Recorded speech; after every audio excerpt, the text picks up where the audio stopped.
দর্শক বন্ধুরা, সবাইকে রাসেল আলী চ্যানেলের পক্ষ থেকে স্বাগতম। তো দর্শক বন্ধুরা, আমি আপনাদেরকে এমন একটি জায়গায় নিয়ে আসছি, সেটি হচ্ছে যে এই আপনাদের বাচ্চাদেরকে ঘুরিয়ে নেওয়ার জন্য এরকম একটি পার্কে নিয়ে আসবেন, আপনাদের বাচ্চাদেরকে বিনোদন দেওয়ার জন্য। তো দর্শক বন্ধুরা, পুরো ঢাকা শহরের ভিতরে দেখা যাচ্ছে আপনাদের বাচ্চাদেরকে এই ঘুরানোর মতো জায়গা খুঁজে পান না, সব জায়গায় যানজট।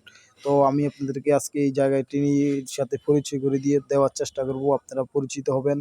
তো দর্শক বন্ধুরা, আমি মোহাম্মদ রাসেল আলী, চাঁদপুর জেলা, ফরিদগঞ্জ থানা, গাজীপুর আমার এলাকা। তো দর্শক বন্ধুরা, তো আপনারা চাইলে এরকম আরও অনেক অনেক সুন্দর কিছু এই পার্কে রয়েছে। তো আমি আপনাদেরকে এক এক করে সব কিছু দেখানোর চেষ্টা করব। তো দেখুন, আপনারা যেমনটি দেখেছেন যে আপনাদের বাচ্চাদেরকে এই বিনোদন দেওয়ার জন্য যে হাঁসের উপরে বসে তারা কি সুন্দর আনন্দ পায়, এবং মোরগের উপরে বসে কি সুন্দর আনন্দ পায়, এবং আরও কিছু এই দৃষ্টিনন্দন অনেক জায়গা এখানে রয়েছে। আমি আপনাদেরকে এক এক করে সব দেখানোর চেষ্টা করব। তো আপনারা দেখতে থাকুন।